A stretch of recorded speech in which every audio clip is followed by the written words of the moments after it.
একটা রিক্সাওয়ালা রাস্তার পাশে যিনি হচ্ছেন টঙের দোকানের চা বিক্রি করতেছেন, কত কষ্ট করে কয়টা টাকা ইনকাম করতেছেন, আর এই চান্দাবাজরা সেখানে গিয়াও 200 টাকা নিয়ে আসতেছে। চোখের পানি মানুষের পরে অভিশাপ হয়ে এদেরকে ধ্বংস করে ছাড়বে। আওয়ামী লীগকে ধ্বংস করে ছাড়ছে না? চাঁদাবাজদের কোনো ঠাই হবে না এই বাংলাদেশে। টেন্ডারবাজি, চাঁদাবাজি, লুটপাট করে এই স্বাধীন বাংলাদেশে 50 বছরে যতটুকু আগানোর কথা ছিল, টেনে টেনে শকুনের মতো টেনে টেনে টেনে টেনে নিয়ে গেছে। এরা দেশকে আগাইতে দিতে চায় না, বারবার ওই 70, 72, 80 এদিকে চলে যাবে। একটা জাতি পিছনের দিকে গেলে কখনো আগায়? জাতি তো আগাবে সামনের দিকে।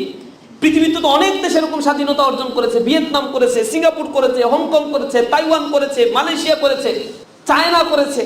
কোন দেশ স্বাধীনতা অর্জন করে নাই পৃথিবীতে? কলোনি থেকে যারাই মুক্ত হয়েছে শত শত এই দেশগুলো, তারা সবসময় সামনের দিকে এগিয়ে গেছে। খালি সার্টিফিকেট নিয়ে বসে থাকলে চাকরি যেমন হয় না, যোগ্যতা লাগে, তেমনি ভাবে কর্মী হয়ে জান্নাতে যাওয়া যাবে না। কর্মীর কাজটা করতে হবে। কর্মী হয়ে খুব ডাটে ঘুরে বেড়ে না, আমি তো শিবিরের কর্মী, মানে জান্নাতের টিকিট তো মনে হয় কনফার্ম পেয়ে গেছি।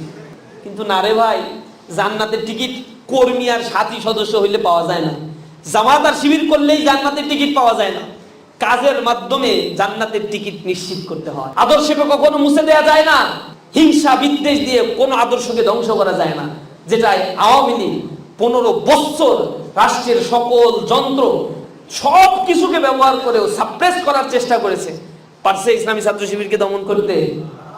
বাংলাদেশের যে ক্যাম্পাসে আমরা চ্যালেঞ্জ দিয়েছি, ইনশাআল্লাহ যে ক্যাম্পাসেই ছাত্র সংসদ নির্বাচন হবে, ইসলামী ছাত্র শিবির দাঁড়াবে, ইনশাআল্লাহ পূর্ণ প্যানেলে জিতে আসার সক্ষমতা ইসলামী ছাত্র শিবিরে আল্লাহ রাব্বুল আলামিন দিয়েছেন। এটা এমনি এমনি হয় নাই, আমাদের ত্যাগের বিনিময়ে, শহীদের রক্তের বিনিময়ে।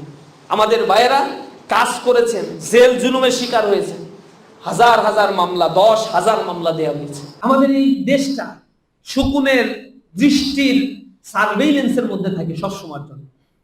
আমরা সফটওয়্যারকে বলছি এই জায়গাগুলোতে কি হচ্ছে, ইয়াহুদিরা আমাদেরকে মস্তিষ্কগুলো, নিউ কলোনিয়াল সিস্টেমটা হচ্ছে, তোমার ভূখণ্ড দখল করব না, কিন্তু তোমার অর্থনীতি দখল করব, তোমার চিন্তা দখল করব, তোমার যুব সমাজকে দখল করব। ব্রাউন ইংলিশ ম্যান যেটাকে বলা হয়, মানে আমি রক্ত মাংসে হব বাঙালি, চিন্তা বুদ্ধিভিত্তিক জায়গায় হব ইংলিশ ব্রিটিশ। ম্যাকলের শিক্ষার সুপারিশ গুলো ছিল এরকম, দাস তৈরির একটা সুপারিশ। সেই সুপারিশের আলোকে আমরা মেন্টালিটি লেখাপড়া করে চাকর হইতে চাই সবাই, আর চিন্তা করি লেখাপড়া করেও হবে নাকি। এই বাংলাদেশের ভবিষ্যৎ যদি বলতে কিছু থাকে, আমি শিবিরের কেন্দ্রীয় সভাপতি হিসেবে বলছি না, আল্লাহকে হাজির নাজির জেনে বলছি, সাক্ষী দিচ্ছি, বাংলাদেশ ইসলামী ছাত্র শিবির ছাড়া এই জাতির আর কোনো ভবিষ্যৎ আমার চোখে বাঁধে না, আমি দেখতে পাই না। এটা যদি নিউট্রাল ভাবে কেউ চিন্তা করে, সে এটা বলতে বাধ্য হবে। আমাদের মনের ভিতরে যেভাবে দেশপ্রেম আছে, আমরা যেভাবে একজন জনশক্তিকে এত কষ্ট করে তৈরি করি, দেশপ্রেমিক করে, জাতির প্রতি লায়াবল করে, দুর্নীতি মুক্ত একটা ইনসাফের সমাজ গড়ার জন্য যে কারিগর আমরা তৈরি করে যাচ্ছি, বাংলাদেশে এই মুহূর্তে কোন ছাত্র সংগঠন এরকম কাজ করে না। 20 বছর 30 বছর ধরে ছাত্র সংগঠন করে শুধুমাত্র চাঁদাবাজি করার জন্য, কোনো ওয়ে তাদের নাই। ইউনিভার্সিটি গুলোতে কেন 15 বছরের আগে ছাত্র জীবন শেষ হওয়া ছাত্রের ইউনিভার্সিটিতে থাকতে হবে, এই প্রশ্নের উত্তর তাদের কাছে নাই।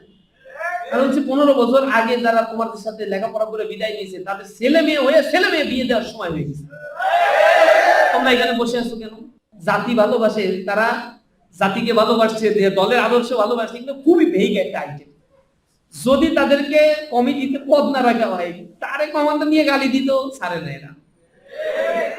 এবারে দাঁড়ায় তো তাদের নেতার নামে, যে কয়টা কমিটি দিল, বলছে চান্দা লাগলে চান্দারে নতুন করে কমিটি। এরপরে বলছে তাদের কেন্দ্রীয় সভাপতি যে এটা অবাঞ্ছিত ঘোষণা করছে, নোয়াখালীতে ঢুকতে পারবে না, অবাঞ্ছিত ঘোষণা। চিন্তা করেন।